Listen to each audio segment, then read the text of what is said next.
이 바다의 로또라고 들어보셨습니까? 이 바다의 로또, 바로 고래를 바다의 로또라고 이야기합니다. 저는 오늘 이 바다의 로또라는 이 고래에 대한 이야기로 이 설교를 시작하려고 합니다. 이 고래는 이 바다에 산다고 어류가 아니라 바다에 사는 포유류입니다. 옛날에는 고래를 바다에서 자주 보았지만 지금은 바다에서 고래를 보는 일을 로또 당첨되는 것과 같다고 합니다. 그만큼 바다에서 고래를 잘 볼 수 없습니다. 18세기에 네덜란드라는 나라가 고래를 사냥하고 포획하는 일들이 번번했었고 19세기와 20세기에 전 세계 바다에서 산업 목적으로 고래가 대량 학살됩니다. 그 이유는요, 고래의 기름의 수요가 급증했기 때문입니다. 이 고래의 기름은 이 원료가 될 뿐만 아니라 이 양초, 비누 제조, 윤활유, 피부 미용류 등 다양한 활용도가 있었기 때문에 특히 19세기 초 산업혁명 시기에는 온 바다에 고래를 무자비하게 잡아들이는 이 포경산업이 절정에 이릅니다. 이 절정의 한간에는 이런 이야기도 들렸다고 합니다. 이 포경산업의 절정의 때에 원양에서는 고래를 잡아 기름만 채취하고 고기는 바다에 다 내다 버릴 정도였다고 합니다. 하지만 이 고래 기름의 산업은 곧 몰락합니다. 그 이유는 고래 기름 대신 대처할 대처제들이 발달했기 때문입니다. 석탄, 석유 관련된 중화학 공업으로 비싼 돈을 들이며 고래를 잡을 필요가 없어졌기 때문입니다. 하지만 그것보다 더 중요한 이유는 고래의 멸종 위기가 놓여 있었기 때문입니다. 이 고래가요, 수명이 평균 한 60에서 80년 정도라고 합니다. 하지만 이 수명에 비해서 번식률이 낮아서 대규모 고래 사냥 이후 고래 멸종 위기가 왔습니다. 그래서 1931년에 고래의 보호를 위해서 국제적인 움직임이 시작되었고 1946년에 국제포경위원회를 설립하게 됩니다. 우리나라에서도 울산 포항이 이 포경산업의 근거지였다고 합니다. 포경산업이 금지된 이후에도 여러분 울산이나 이 포항 쪽에는 어떤 고기가 좀 유명하죠? 이 고래 고기가 그런 식당들이 좀 유명하다고 합니다. 현재 국제포경위원회에서는 상업적인 포경 활동을 금지하고 있습니다. 우연히 그물에 포획되는 과정에서 의도치 않은 혼액이 되는 경우 조사를 통해 절차를 받아서 이 고래를 유통하게 합니다. 우리나라에서도 1985년부로 완전히 고래를 잡는 행위가 즉 포경산업이 일체 금지되었습니다. 그러나 1991년 제가 12살쯤입니다. 초등학교 5학년 때 일입니다. 분명 1985년 이후에 우리나라에서 포경산업이 일체의 금지가 되었음에도 불구하고 1991년 여름방학이 지난 일주일 후에 저는 포경산업 현장으로 끌려가게 됩니다. 말이 좀 어렵죠? 분명 저희 어머니는 저에게 동네 시장 근처에서 여름방학 기념으로 멋진 옷과 맛있는 음식을 사준다고 하셨기에 너무 기쁜 마음에 콧노래를 흥얼거리면서 따라 나섰습니다. 그런데 옷가게도 아니고 맛집도 아니고 웬 건물 2층에 비뇨기과의 저를 밀어 넣어버리셨습니다. 그리고 고래를 잡는 일이 즉 포경수술이 이루어졌고 몇 시간 후에 저는 야구비 야포강에서 한두 포가 나간 것처럼 쩔뚝쩔뚝거리면서 비뇨기과를 나왔습니다. 포경산업은 계속 이루어지고 있었습니다. 그리고 어머니 제게 짜장면을 사주셨습니다. 그 억울함에 짜장면을 먹고 버스를 타고 다시 집으로 가는 길에 버스가 덜컹덜컹 거릴 때마다 순교에 가까운 고통을 당하는 것 같았습니다. 오늘 본문에도 이와 같은 일이 있습니다. 본문 24절 말씀입니다. 우리 24절 말씀 다 같이 한번 읽어보도록 합니다. 24절입니다. 시작. 성문으로 출입하는 모든 자가 하몰과 그의 아들 세겜의 말을 듣고 성문으로 출입하는 그 모든 남자가 할례를 받으니라. 아멘. 하몰과 그 아들 세겜과 함께 세겜의 모든 사람들이 할례를 받게 됩니다. 할례를 받게 되는 이유를 우리 천천히 한번 살펴보도록 합니다. 읽지는 않았지만 창세기 34장 1절과 2절은 이렇게 말씀합니다. 레아가 야곱에게 낳은 딸 디나가 그 땅의 딸들을 보러 나갔더니 히위의 족속 중 하몰의 아들 그 땅의 추장 세겜이 그를 보고 끌어들여 강간하여 욕되게 하고라고 말씀합니다. 야곱의 딸 디나가 세겜 땅의 딸들을 보러 나갔습니다. 그런데 히위 족속 중 하몰의 아들 그 땅의 추장 세겜이 디나를 보고 끌어들여 강간하여 욕되게 하였습니다. 이 일이 할례의 시발점이 됩니다. 그런데 여기서 우리는 디나의 강간당한 사건 앞에 너무도 극명하게 반대되는 이 두 가지의 모습을 보게 됩니다. 먼저는 창세기 34장 5절 말씀인데요. 같이 한번 보시겠습니다. 야곱이 그 딸 디나를 그가 더럽혔다 함을 들었으나 자기 아들들이 들에서 목축함으로 그들이 오기까지 잠잠하였고 라고 말씀합니다. 야곱은 자신의 딸 디나의 강간당한 소식에 잠잠하였습니다. 야곱의 모습입니다. 또 다른 모습은 창세기 34장 7절 말씀인데요. 한번 읽어드리겠습니다. 야곱의 아들들은 들에서 이를 듣고 돌아와 그들 모두가 근심하고 심히 노하였으니 이는 세겜이 야곱의 딸을 강간하여 이스라엘에게 부끄러운 일 곧 행하지 못할 일을 행하였음이었더라 라고 말씀합니다. 이 야곱과 반대로 야곱의 아들들은 들에서 디나의 강간당한 소식을 듣고 모두가 근심하고 심히 노하였다라고 말씀합니다. 야곱의 아들들은 디나의 강간당한 소식 앞에 너무나 극명한 대조를 보이고 있습니다. 야곱의 아들들은요, 부끄러운 일, 행하지 못할 일을 저지른 히위 족속 하몰의 아들 세겜을 복수할 생각으로 가득 차 있습니다. 그래서 야곱의 아들들이 이렇게 말합니다. 창세기 34장 15절 말씀 제가 읽어드립니다. 그런즉 이같이 하면 너희에게 허락하리라. 만일 너희 남자가 다 할례를 받고 우리같이 되면이라고 말씀합니다. 세겜 땅의 모든 남자들이 다 할례를 받게 되면 디나를 데리고 가도 된다고 야곱의 아들들이 말합니다. 여기서 우리는 주목해야 합니다. 지금 야곱의 아들들이 디나에게 강간당한 하몰과 그의 아들 세겜과 세겜 땅을 향한 보복의 수단으로 무엇을 말하고 있습니까? 바로 할례입니다. 사랑하는 여러분, 할례는 절대 인간의 보복의 수단이 되어서는 안 됩니다. 할례는 언약을 기억하기 위해 주신 하나님의 은혜의 징표입니다. 그런데 지금 하나님의 은혜의 징표이며 하나님의 언약의 상징인 할례를 인간의 보복의 수단으로 삼고 있다는 것입니다. 할례가 무엇입니까? 하나님이 믿음의 조상인 아브라함에게 주신 언약이었습니다. 약속이었습니다. 창세기 17장 9절에서 14절 말씀을 제가 읽어드리죠. 하나님이 또 아브라함에게 이르시되 그런즉 너는 내 언약을 지키고 네 후손도 대대로 지키라. 너희 중 남자가 다 할례를 받으라. 이것이 나와 너희와 너희 후손 사이에 지킬 내 언약이니라. 너희는 표피를 베어라. 이것이 나와 너희 사이의 언약의 징표이니라.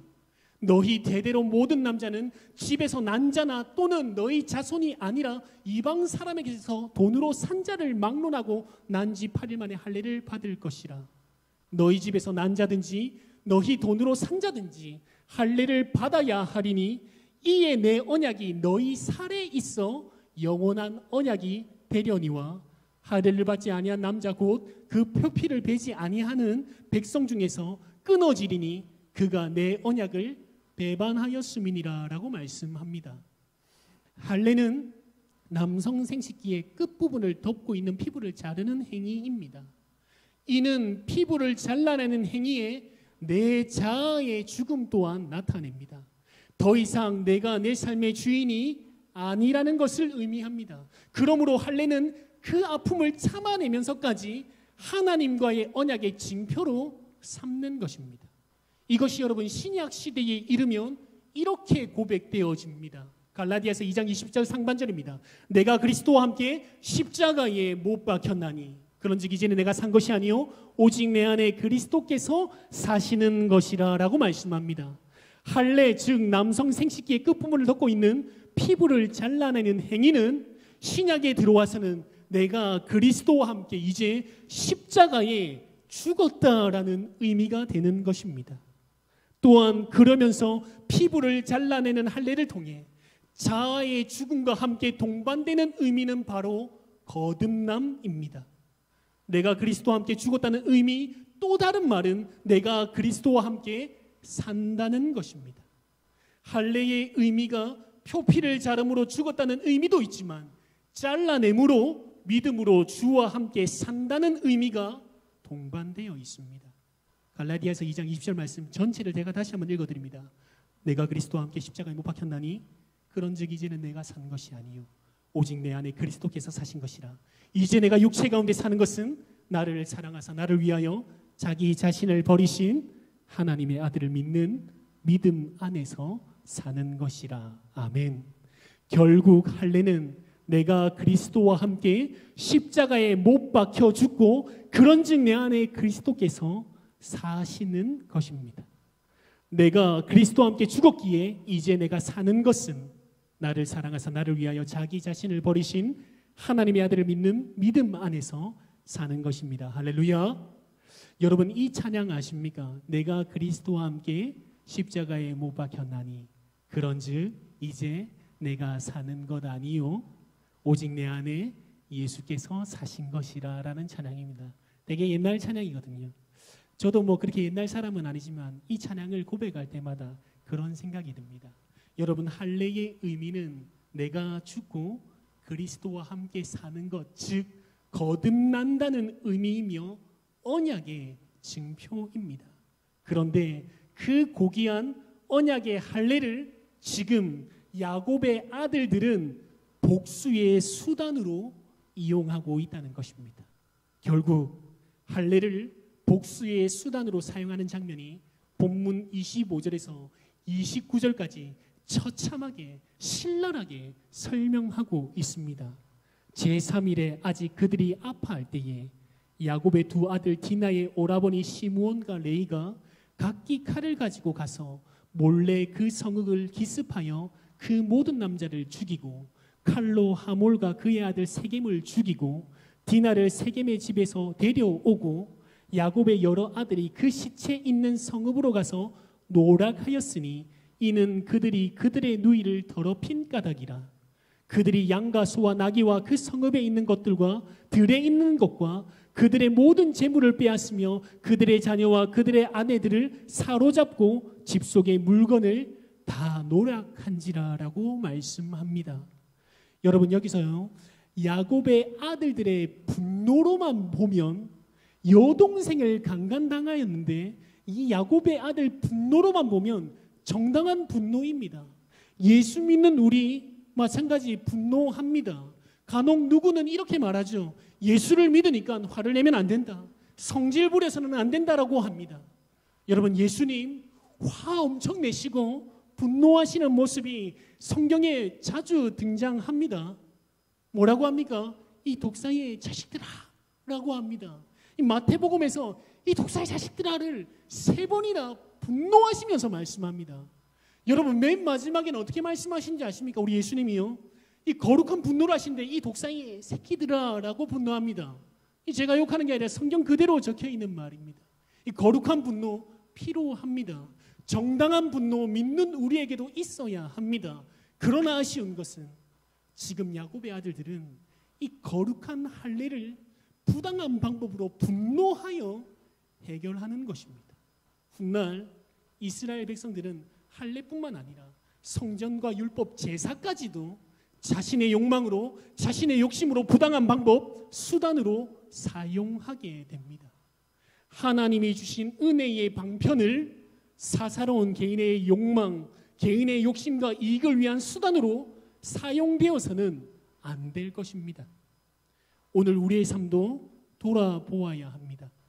내게도 이러한 부당한 방법으로 사사로운 개인의 욕망, 욕심, 이익을 위해서 하나님이 주신 은혜를 수단으로 남용하고 있지는 않는지 우리는 돌아봐야 합니다. 할례가 보복의 수단으로, 복수의 수단으로 사용되므로 야곱의 세겜 정착은 비극으로 막을 내리게 됩니다. 오늘 설교 제목입니다. 세겜에서 일어난 비극. 세겜에서 일어난 첫 번째 비극은 바로 하나님의 은혜인 거룩한 할례를 복수의 수단으로, 방법으로 사용했다는 것입니다. 이제 세겜에서 일어난 두 번째 비극을 봅니다. 야곱의 아들들 다음으로 히위 족속 하몰과 그의 아들 세겜의 모습을 보겠습니다. 지금 하몰과 그의 아들 세겜은 자기 진영으로 돌아와 그들의 성읍 사람들에게 말하기를 시작합니다. 할례를 받아야 한다고 설득하기 시작합니다. 창세기 34장 20절에서 23절 말씀을 봅니다. 하몰과 그의 아들 세겜이 그들의 성읍 문에 이르러 그들의 성읍 사람들에게 말하여 이르되 이 사람들은 우리와 친목하고 이 땅은 넓어 그들을 용납할 만하니 그들이 여기서 거주하며 매매하게 하고 우리가 그들의 딸을 아내로 데리고 우리 딸들도 그들에게 주자. 그러나 우리 중에 모든 남자가 그들이 할례를 받은 같이 할례를 받아야 그 사람들이 우리와 함께 거주하여 한 민족 되기를 허락할 것이라. 그러면 그들의 가축과 재산과 그들의 모든 짐승이 우리의 소유가 되지 않겠느냐. 다만 그들의 말대로 하자. 그러면 그들이 우리와 함께 거주하리라 라고 말씀합니다. 이렇게 히위 족속 하몰이 적극적으로 설득시키는 이유가 무엇입니까? 바로 디나와 하몰의 아들 세겜을 결혼시키기 위해서입니다. 그런데 본문을 자세히 보면요, 결혼시키기 위해서도 있지만 21절에서 23절에는 이 족속의 우두머리인, 이 족속의 리더인 하몰은 더 큰 이익도 생각하고 있다는 것입니다. 세겜 땅은 충분히 넓고 우리가 안 쓰는 땅이 많으니 야곱에게 줘도 상관이 없고 그들은 가축과 재산이 많으므로 나중에 그 소유가 다 우리의 소유가 되지 않겠느냐라는 것입니다. 히위 족속인 리더인 하몰은 참으로 영리한 사람이었습니다. 그리고 하몰의 계략은 탁월했습니다. 이것이 자기 아들을 결혼하기 위해 자기 부족의 이익만 생각하는 공동체의 리더인 하몰의 모습입니다. 여러분, 한 공동체의 리더는 참으로 중요합니다. 여러분, 그런 이야기 아십니까? 특별히 오늘 이 자리에 우리 권사님들 그리고 여집사님들 많이 앉아 계시는데요, 이런 얘기 들어보셨습니까? 여자들 군대 이야기 싫어합니다. 맞습니까? 안 가보니 더 그렇죠. 여러분, 축구 이야기 좋아하십니까? 싫어합니다. 이 여자들은요, 군대에서 축구한 이야기 가장 싫어합니다. 그렇죠? 여자들이 축구 이야기를 싫어하는데요, 여자들이 야구 이야기는요 아예 관심도 없습니다. 그죠? 지금 야구가 시작하는지도 잘 모르시죠? 축구는 싫어하지만 야구는 아예 관심도 없습니다. 그렇죠? 몇 개월 전에 주말에, 그것도 금요일 토요일 가장 황금 시간에 이 TV에서 이 야구를 주제로 하는 드라마를 했다고 합니다. 그 드라마가요 시청률 1위를 했다고 합니다. 이해할 수가 없었습니다. 야구를 주제로 한 드라마가 어떻게 시청률이 1위가 될 수 있을까? 알고 보니 그 드라마를 사람들이 시청하는 이유가 바로 그 드라마 주인공인 그 야구단의 리더, 구단주의 이야기였기 때문에 시청률이 1위였던 것입니다. 야구 이야기는 아주 조금 나오고 그 야구팀의 리더인 구단주, 그 리더의 모습을 통해 많은 사람들이 그 야구 드라마를 보았다는 것입니다. 그 야구 드라마 리더의 모습을 통해서 TV를 보는 사람들이 그 드라마에 나오는 구단주, 그 리더에 공감하고 동경하고 사랑했던 것입니다. 왜요? 요즘 그런 리더가 없기 때문입니다. 공동체를 위해서 헌신하는 리더, 구성원 한 사람 한 사람 배려하고 이해해주는 리더, 끝까지 책임지는 리더. 요즘 시대에 참 그리운 리더의 모습이었기 때문입니다. 저와 여러분, 우리는 참 감사해야 됩니다. 왜 그렇죠? 우리 좋은 목사님 만난 것 말입니다. 제가 여러분 우리 교회 1년이 약간 넘었거든요.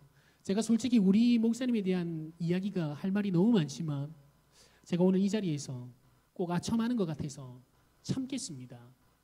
나중에 개인적으로 한번 우리가 교제를 하면 제가 얼마나 이 목사님에 대한 이야기를 많이 들었는지 모르겠습니다. 한 공동체의 리더는 여러분 참으로 중요합니다. 저와 여러분이 우리 목사님을 위해서 더욱더 중보하며 기도해야 되는 줄 믿습니다. 왜요? 리더는 참으로 중요하기 때문입니다. 여러분, 새벽 기도에 나와서 함께 기도하기를 소망합니다. 새벽 기도가 참 좋은 게 무엇인지 아십니까? 새벽에는 우리의 개인 기도뿐만 아니라 요일별로 목사님을 위해서, 교회를 위해서, 이 지역을 위해서, 부산 복음화를 위해서, 나라와 열방과 그리고 선교사님을 위해서, 북녘 땅을 위해서 기도합니다. 새벽에 나와서 기도하는 우리 교회 되기를 축복합니다. 날마다 하나님께서 세우신 목사님을 위해서 기도하는 저와 여러분 되기를 주님의 이름으로 축복합니다. 그런데 오늘 하몰을 보십시오. 하몰은 세겜 사람들을 다 설득합니다. 왜 설득합니까? 개인적으로 아들을 혼인하기 위해서, 공동체적으로는 야곱의 많은 가축과 재산을 얻기 위해서, 자신의 욕망과 욕심, 유익과 이익을 위해서 적극적으로 성읍 사람들을 부추기며 설득시킵니다. 본문 24절 우리 다시 한번 읽어보겠습니다. 창세기 34장 24절 말씀 한 목소리로 읽습니다. 시작. 성문으로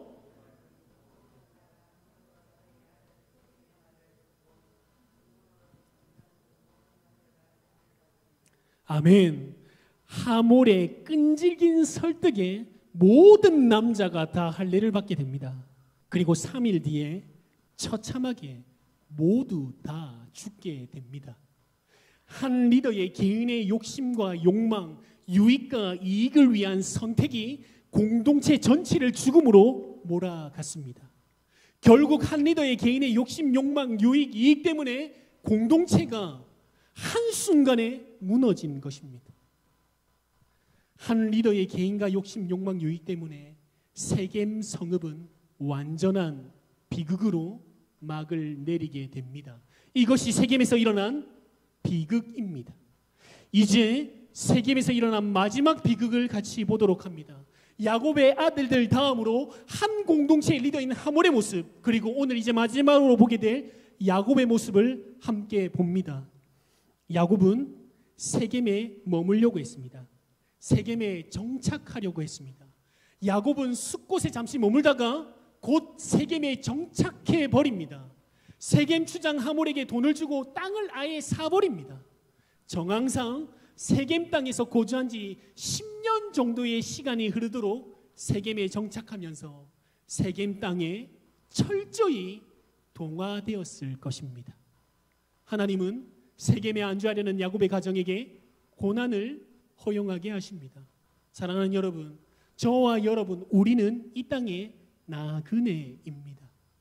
월요일 날 발인 예배와 하간 예배를 끝내고 한 성도님을 이 땅에서 떠나보내는데 천상병 시인의 기천이라는 시의 마지막 구절이 생각났습니다. 나 하늘로 돌아가리라. 아름다운 이 세상 소풍 끝나는 날 가서 아름다웠다고 말하리라. 이 시인은 이 땅에서의 삶을 소풍이라고 말했습니다. 우리가 머무는 이 땅은 세겜처럼 계속해서 머물고 정착하고 동화되는 곳이 아닙니다. 더 나은 본향을 사모하며 하나님의 나라의 천국 소망, 하늘 소망을 바라보면서 이 땅에서 나그네의 삶, 청지기의 삶이라는 것을 잊어서는 안 됩니다. 오늘 본문의 세겜에 안주하려고 했던 야곱의 모습 속에서 우리의 모습은 없는지요? 한번 돌아보시기를 바랍니다. 세겜에서 야곱, 딸이 강간당했는데요. 아버지인 야곱, 딸이 강간당했는데 잠잠하였다고 말씀합니다. 여러분, 딸이 그러한 일을 당했는데 가만히 있는 아버지가 어디 있습니까? 영화가 큰 인기를 끌었으면 어떻게 되는지 아십니까? 영화가 아주 큰 인기를 얻었으면 그 영화 계속 찍습니다. 1탄 찍었으면 2탄, 3탄 이렇게 계속 영화를 찍게 됩니다. 인기가 있다는 것이죠. 미국 영화에 이 테이큰이라는 영화가 있는데요. 그 영화가 인기가 있어서 1탄을 찍고 2탄, 3탄까지 나왔습니다. 이 영화는 딸이 해외여행 도중에 개한들에게 납치를 당합니다. 이 딸의 아버지 특수요원 출신입니다. 잘못 걸렸죠. 그래서 어떻게 되는지 아십니까? 딸이 있는 곳으로 무작정 달려가서 이 아버지 특수요원이요, 개한들을 다 무찌르고 딸을 무사히 구출해내는 내용이 이 영화입니다. 여러분, 제게도 딸이 하나 있습니다. 얼마 전에, 어제 방학이었거든요. 얼마 전에 저에게 이렇게 이야기합니다. 아빠, 키를 쟀는데 또 1cm가 컸더라 라고 이야기합니다. 이 도대체 얼마나 클는지 모르겠습니다. 그래서 물어봤습니다. 그래, 키가 얼마인데? 이제 키가 1cm 더 커서 키가 175라고 이야기했습니다. 큰일 났습니다. 자꾸 커서요. 이왕 큰 거 계속 컸으면 좋겠습니다. 그냥. 제게도 키가 큰 딸이 하나 있습니다. 만약 이 딸이 조금이라도 안 좋은 일이 생기면 제가 어떻게 할 것 같습니까? 저 바로 테이큰 영화 찍을 겁니다. 제가 특수요원은 아니지만 그냥 찾아가가 이 딸을 괴롭히는 나쁜 놈들을 다 주먹 발 이라면서 다 그렇게 되었으면 좋겠습니다. 가만히 있을 부모가 어디 있습니까? 그런데 있습니다. 오늘 본문에 야곱이 가만히 잠잠히 있습니다. 아니, 오히려 야곱의 아들들을 책망합니다. 창세기 34장 30절 말씀 우리 다 같이 한번 읽어봅니다. 창세기 34장 30절입니다. 시작. 야곱이 시므온과 레위에게 이르되 너희가 내게 화를 끼쳐 나로 하여금 이 땅의 주민 곧 가나안 족속과 브리스 족속에게 악취를 내게 하였도다. 나는 수가 적은즉 그들이 모여 나를 치고 나를 죽이리니 그러면 너와 내 집이 멸망하리라 라고 말씀합니다. 이 무슨 말입니까? 이 말의 의미는 이 땅의 주민들 가나안 브리스 족속이 모여서 우리를 치고 죽일 것이다, 우리를 망하게 할 것이다 라고 이야기하면서 오히려 야곱의 아들들인 시므온과 레위에게 책망하고 있습니다. 야곱의 이 같은 말은 부모로서의 모습은 전혀 찾아볼 수가 없습니다. 어떻게 하면 세겜 땅에서 잘 살까? 안정되고 평안하게 다른 족속들에게 해를 끼치지 않고 내 재산, 내 가축, 내 집, 내 생활을 영위해 나갈까 하는 생각 말고는 다른 것 없습니다. 이러한 아버지 야곱의 모습에 야곱의 아들들 시므온과 레위가 대듭니다. 31절이죠. 우리 누이가 창녀같이 대우함이 옳으니까, 우리 누이가 창녀같이 되는 것이 옳습니까? 그것을 잠잠히 지켜보시는 아버지가 진짜 아버지 맞습니까? 야곱의 아들들이 야곱에게 항변합니다. 딸 디나의 수치와 모욕, 아버지 야곱의 아버지답지 못함, 야곱의 아들들 시므온과 레위의 반항과 분노, 결국 야곱의 가정 완전한 분열로 가정이 깨지고 파괴되는 모습입니다. 세겜에서 일어난 비극입니다. 사랑하는 제자리고 성도 여러분, 오늘 말씀을 마무리합니다. 오늘 창세기 34장을 함께 보았습니다. 세겜에서 일어난 비극, 딸 디나의 강간, 그리고 한 족속의 리더인 하몰, 그리고 분노하여 할례로 복수하던 야곱의 아들들, 강간당한 딸 앞에 잠잠했던 아버지 야곱. 사실 여러분, 오늘 세겜에서 중에 가장 큰 비극이 무엇인 줄 아십니까? 세겜에서 일어난 비극 중에 가장 큰 비극은 지금 세겜에서는, 지금 창세기 34장에서는 하나님이 등장하지 않는다는 것입니다. 이것이 세겜에서 일어난 비극 중에 가장 큰 비극입니다. 미국의 유명한 목회자이신 존 파이퍼 목사님이 이런 설교를 수많은 대중들 앞에서 토해내듯이 설교합니다. 설교 내용 이렇습니다. 비극적인 이야기를 말씀드립니다. 3주 전에 교회에서 이런 소식이 들려왔습니다. 여성도가 카메룬에서 죽었다는 소식이었습니다. 2명의 여성도는 80세 이상의 나이로 독신으로 사셨고 의사로서 간호사로서 은퇴하자마자 복음을 위해서 자신의 전 삶을 내어 던졌던 바로 병자와 가난한 이들의 복음을 전하기 위해서 선교지인 카메룬에서 가장 어렵고 다니기 힘든 곳곳에 은퇴 이후에 80세 이상의 나이에 마을과 마을을 다니는 도중에 자동차 브레이크가 고장나서 절벽 너머로 차가 떨어집니다. 그리고 그 자리에서 즉시 사망합니다. 여러분들에게 묻습니다. 이것이 비극입니까? 80세 이상 나이의 두 여자, 그리고 복음을 전하러 한 길에 죽게 된 것, 이것이 비극입니까? 존 파이어 목사님 더 큰 목소리로 얘기합니다. 아닙니다. 이것은 비극이 아닙니다. 진짜 비극이 무엇인지 말씀드리죠. 다른 두 명의 남자가 5년 전에 일찍 은퇴했습니다. 한 남자는 59세, 또 다른 남자는 51세였습니다. 지금 그들은 해변가에 좋은 곳에 집을 짓고 아주 좋은 보트를 샀고 취미로 골프를 합니다. 여러분, 이게 비극입니다. 이것이 비극입니다. 라고 존 파이퍼 목사님 목 놓아 외쳤습니다. 진정한 비극은 우리의 삶에 주님이 없다는 것입니다. 오늘 창세기 34장처럼 그 어디에도 주님은 없습니다. 이것이 세겜에서 일어난 비극 중에 가장 큰 비극입니다. 사랑하는 제자로교회 성도 여러분, 내 인생에 주님이 그 어디에도 없으십니까? 비극 중에 비극입니다. 우리 가정에 주님이 그 어디에도 없으십니까? 비극 중에 비극입니다. 여러분의 직장에, 여러분의 사업터에 주님이 없다면 비극 중에 비극입니다. 행여나 여러분의 인생이 잘 되어 간다 해도, 행여나 여러분의 가정이 화목해 보여도, 행여나 여러분의 직장과 사업터가 번창한다 해도 그곳에 하나님이 그 어디에도 없다면 그것은 비극입니다. 무엇이 비극입니까? 하나님을 위해서 죽은 두 여성도의 삶이 비극입니까? 하나님 없는 두 남자들의 호화롭고 편안한 인생을 보는 것, 하나님 없는 그것이 바로 비극이라는 것입니다. 우리 인생에 이런 비극이 없기를 기도합니다. 내 인생에 주님을 주인으로 모시고, 우리 가정에 주님을 주인으로 모시고, 여러분의 모든 직장과 사업터에 주님이 친히 주인 되시기를 기도하십시오. 오늘 세겜에 일어난 비극은 그곳에 하나님이 없다는 것입니다. 오늘 이 말씀을 통해서 우리 안에 이 비극이 사라지기를 기도합니다. 하나님 없이 잘 되고 있는 그 모든 것은 여러분 비극입니다.